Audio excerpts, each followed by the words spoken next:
Trip made it hit, boy.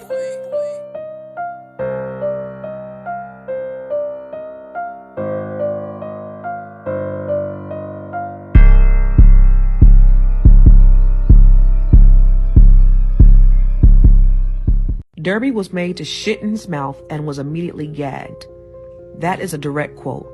Those are not my words. That's what was written in a diary in the 1700s by a British plantation overseer in Jamaica named Thomas Thistlewood. Derby. All right, first and foremost, I want to give all praises, honor, and glory to the Most High God Yahweh. I do so name is Omni Gun Sunny Yahushai. Today we're going to be getting into Thomas Thistlewood, the slave overseer. Let's get into it. Thomas Thistlewood, Esquire, an Englishman, worked as a cattle pen overseer in St. Elizabeth, Jamaica, and later became a property owner in Westmore, Jamaica for over 30 years. His commonplace journals are considered a unique record of day-to-day life on a working plantation in the British West Indies. The journals provide insight into the customs of the enslaved, the heretical practices on their small plots. Their produce were sold among themselves or to wealthy buyers such as Thristlewood. His meticulous records of botanical practices and medical observations are a drastic contrast to his acts of gender based violence against enslaved females. Thomas Thistlewood was an English born plantation overseer, slave owner, and diarist who spent most of his adult life in the British colony of Jamaica.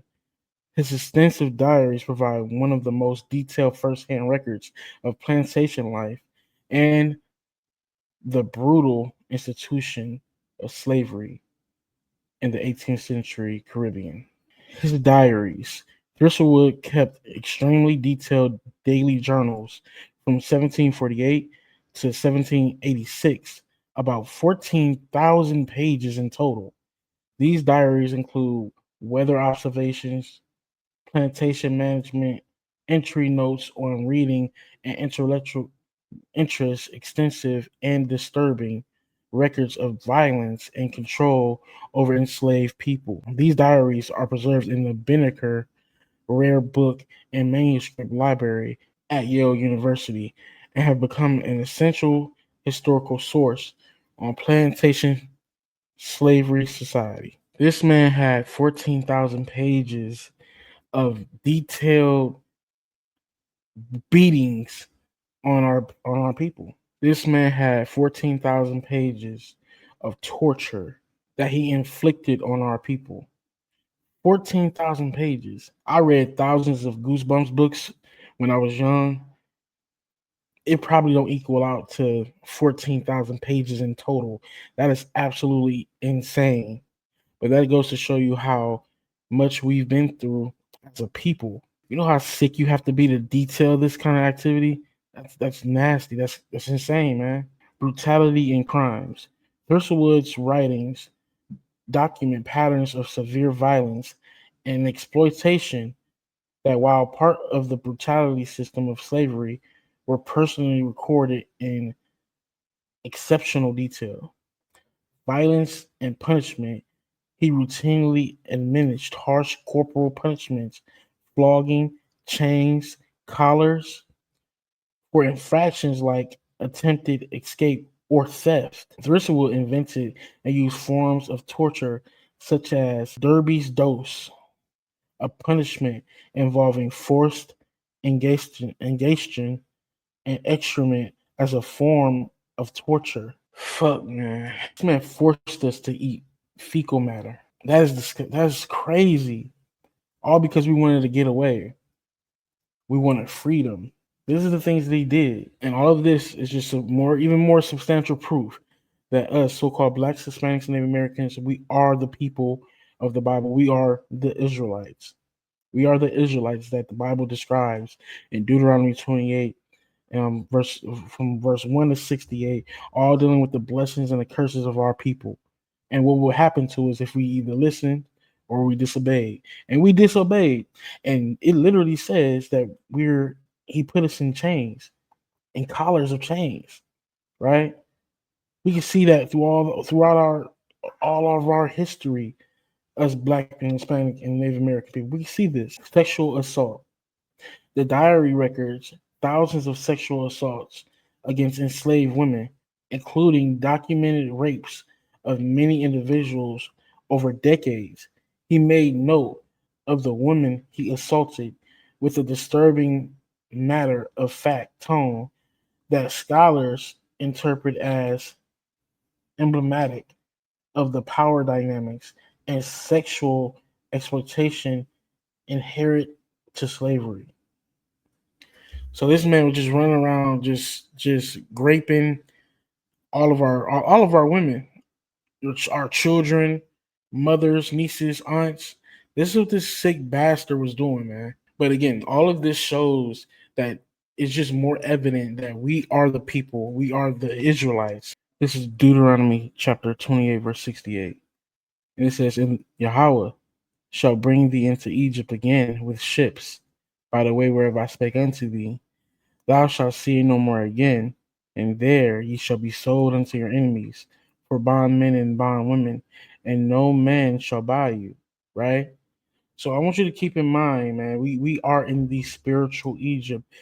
Egypt just means bondage, a place of constraint, Mitzrayim in the Hebrew, right? And God said that we were going to be sold to our enemies in this place known as Egypt, not the physical Egypt, but a place like Egypt. It's all spiritual and symbolic. This is Revelation chapter 11 and 8.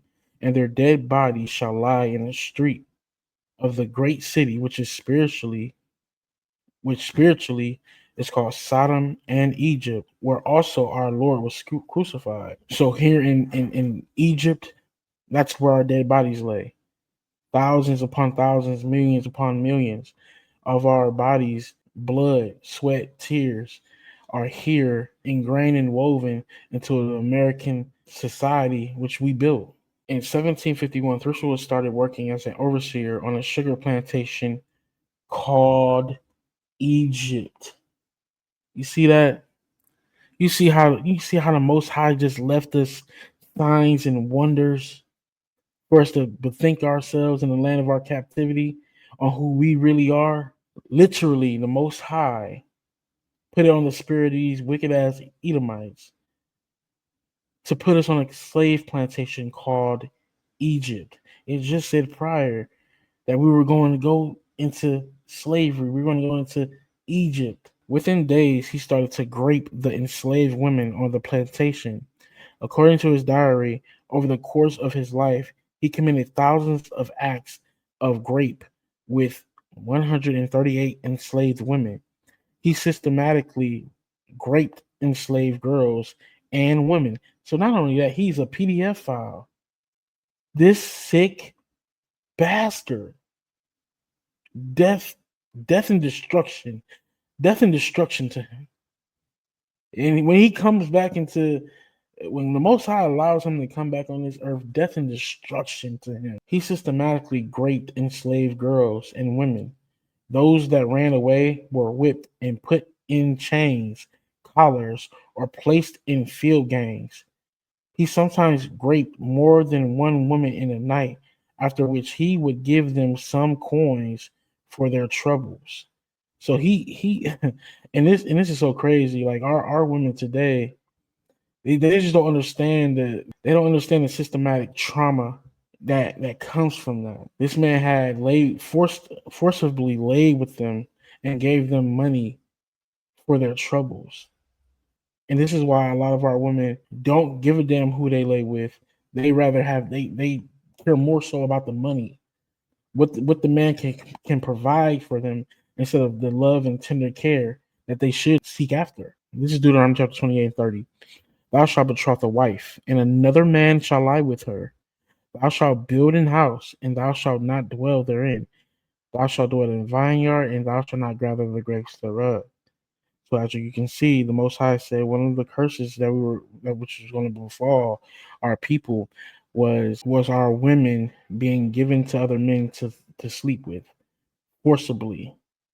and not forcibly at times. And also a bevy of other things that befell us as a people, building houses that we weren't going to be able to live in, planting vineyards like cotton fields and grapevine, and providing agriculture, which we wasn't even able to be benefited from. Thomas Thristlewood documented extremely brutal and degrading punishments that he inflicted on the people he enslaved, including forcing another enslaved person to defecate into a victim's mouth as part of the punishment. This is one of the most infamous examples of the cruelty recorded in his journals. This man is a sick bastard. If it wasn't for certain laws if it wasn't for certain laws that's in place now, somewhat so-called protecting us so-called Black and Hispanic people, these people would do this again. They're doing it now, of course, but it wouldn't be just blatant like this, written in journals. That's the only thing that's protecting us is a piece of paper. I want you to understand that, you so-called Black, Hispanic, and Native Americans. The only thing that's protecting us is a piece of paper and 911 at times. That's the only thing that's somewhat protecting us. Derby's dose. Derby's dose was a punishment invented and recorded by Thomas Thristlewood in his diary in 1756, and it's remembered as one of the most degrading acts of cruelty documented in Caribbean slavery. After severely whooping an enslaved man named Derby, Thristlewood ordered salt, lime juice, and hot pepper rubbed into Derby's open wounds, then forced another slave. You have to understand how that is painful, bro. This dude wasn't right in the head, man. He was Satan. This dude was the devil the Bible speaks of, right? And it says, then forced another enslaved person to defecate into Darby's mouth. Derby was then gagged for hours, unable to spit it out. That is so heinous. That's heinous, man. And these people will pay for the atrocities that they have committed against our people. And contrary to popular belief, I can't wait for them to go into slavery. Now, are there some people among them that won't face that judgment? Yes. Yes. But the vast majority of them will die or be enslaved. Know that. And I'm gonna have my pick of the litter. I'm gonna make sure they work from sun up to sun up. And the only day they're gonna have to rest is the Sabbath. They're gonna enjoy the Sabbath then. They're gonna bow down to me. I'm gonna be their king. I'm gonna be their Lord. Thristlewood repeated this punishment on other enslaved people and wrote about it casually as if it were routine discipline. Why it matters historically, it shows that slavery was not just forced labor, but systematic humiliation, torture, and psychological destruction. This act wasn't about discipline, it was about absolute domination. Historians use Darby's dose as a symbol of plantar sadism because it combines physical pain, degradation, and terror. The fact that Thistlewood documented himself removes any doubt. The fact that Thistlewood documented it himself removes any doubt about its reality, because you do have white people to say, "Oh, slavery wasn't that bad. Slavery was a good thing for you guys." Let me say this real quick, man. Let me find somebody to shit in your mouth and gag you so you can't spit it out. What if I let somebody grape your wife in front of you, grape your daughter in front of you, a grown ass man, and your 4-year-old daughter? What if I let that happen? Which I would not. I would never. But these are the same people that did these acts. and say these heinous things about what we've been through as a people. They want to dim the light on that. I'm never going to dim the light of what happened and what transpired to our people even today. I would never do that. Why Thistlewood is famous. His diary is one of the most detailed firsthand records of slavery. Instead of exposing cruelty, it shows how normalized that cruelty was among enslavers. Scholars often say if you want to understand how brutal slavery really was, read Thistlewood. This man, I think, undoubtedly is one of the most deranged, evil bastards that I've ever read about as far as slave masters. In 1753, Thistlewood received a runaway slave's severed head, and he placed it on a pole on the road near his home. This man, he had one of our people's head on a pole outside his home like it's a goddamn mailbox. What the Thistlewood also invented a form of torture called Derby's dose, which entailed flogging a slave, rubbing lime juice, salt, pickle, and bird pepper on the wound, and having a fellow slave defecate into their mouth.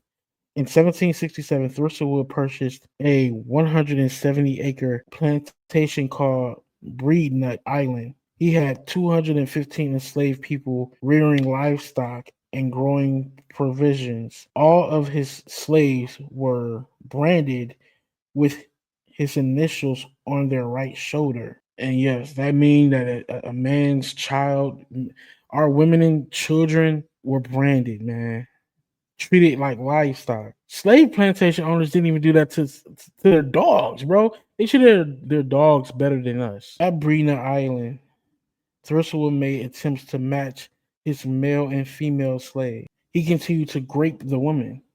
By 1788, Thistlewood was becoming regularly ill with syphilis, and his sexual abuse declined as a result.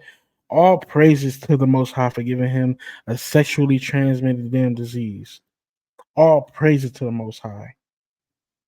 This man, that is insane. This man raped so many of our women to the point that he couldn't use his rod anymore. You know how much sex you have to do for your thing not to function anymore? And yes, it was because of syphilis, but you get them. In late 1752, went out for a stroll. Thistlewood came across Congo Sam, a slave of his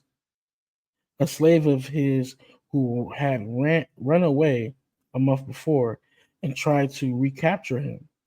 Sam attacked Thistlewood with a dull machete and inflicted some minor injuries on him.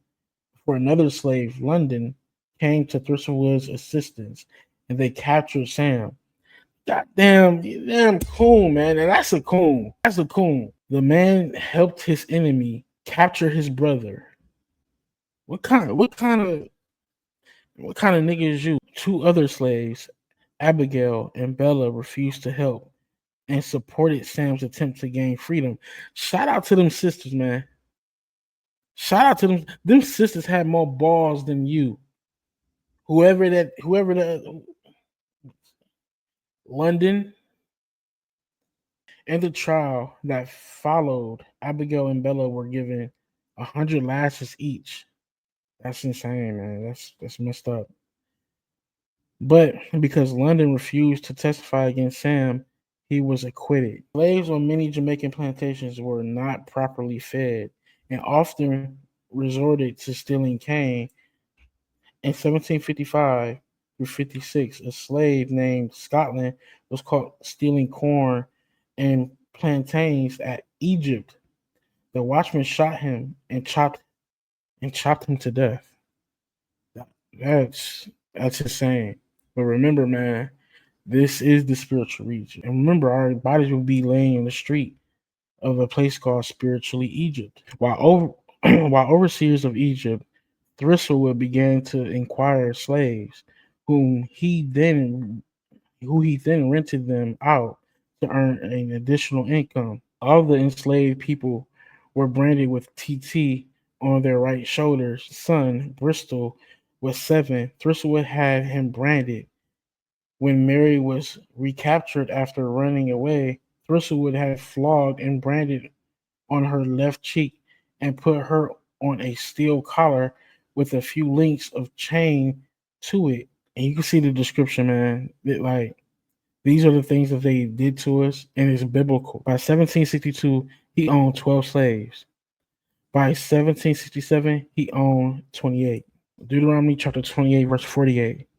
Therefore, shalt thou serve thy enemies. Right? Remember, our people was out there in the sugar and in those sugar cane plantations, cotton plantations, corn plantations, making these filthy Edomites rich, these heathens rich. That's what we were doing. We were serving our enemy. It says, therefore shalt thou serve thy enemy, which the Lord shall send against thee in hunger and in thirst and in nakedness. Because remember, they just said earlier that they had to steal because they weren't even being fed. In hunger and in thirst and in nakedness and in want of all things. And he shall put a yoke of iron upon thy neck until he have destroyed thee. And what did Thomas Thistlewood do? Put chains of iron around our people's necks. In 1784, Thistlewood became so ill that he had difficulty writing in his diary. He never returned to England, dying at Breednut Island in November 1786. Thistlewood called Phoebe his wife in the will that freed her. William Tomlinson acted on behalf of Thistlewood estate, paid Cope 80 to free her on November 26, 1792, when Thistlewood died at the age of 65. All praises. All praise this bastard died when he died. Like, I really wish he died sooner. His estate of 3,000, almost 500K in 2023, and 34 slaves was rather modest by Jamaican standards, but quite substantial compared to those in other British colonies. So there you have it. Thomas Thistlewood, the damn devil the Bible speaks of. Like, comment, share, subscribe, and understand this, man. Repent, for the kingdom of God is at hand. All praises to the Most High God Yahweh. Much love to all camps. Much love to all my people, you so-called Blacks, Hispanics, and Native Americans. Shalom, king shit only. I'm out. And for that, he was beaten. Another enslaved man was forced to defecate in his mouth, and Derby was forced to eat it. Then his mouth was gagged, sometimes sewn or bound shut so he couldn't spit it out. This punishment had a name. It was called Derby's dose. This wasn't even the slave owner in rage. This was his normal course of business. Thomas Thistlewood kept a journal for 37 years. This was supposed to be for his eyes only. He recorded whippings like it was just a regular day. Whipped John 39 lashes, whipped Phoebe 50 lashes. After the whipping, he applied what he called pickling. Salt, lime juice, bird pepper, and he rubbed it directly into open wounds. He wanted to intensify the pain, to prolong the suffering, to keep these people alive so that they could continue working for him. He mutilated people. He slit noses. He cropped ears. He branded flesh. During Tacky's revolt, a slave rebellion, he documented executions that many plantation owners participated in. These people were burned alive by slow fire, starting at their feet, so that the death took longer. He wrote this alongside notes about rainfall, about crops, and what he ate for dinner. The depravity. Then there was rapes. Thousands of rapes. His phrase was always the same. I lay with Phoebe. I lay with Sally after dinner. Listen. These depraved and barbaric animals practiced this inhumane and ritualistic cruelty for hundreds of years. This is the same man who was educated. He read books. He studied plants, much like many of them. So don't believe the hype when they try to act like slave owners were some uneducated peasants. The only thing that makes him different from the rest is that he wrote it down. And these journals weren't even the worst of it. This is why they want to take this out of schools. But guess what? The schools weren't really telling the truth anyway. That's why we have to. And thank you, Thomas Thistlewood, for writing it down. I hope you're somewhere rotten in hell. You know, James Baldwin said it best. To be a Negro in this country and to be relatively conscious is to be in a state of rage almost all the time. These are the ancestors of the people that are running this country. Your police officers, your doctors, your politicians, your judges. This is why we have to stay woke, because time does not erase evil that is passed in somebody's DNA. They've done enough torture to us, so we gotta stop doing it to ourselves. Now drop a black fist in the comments and share this with someone who needs to hear this Black History gem.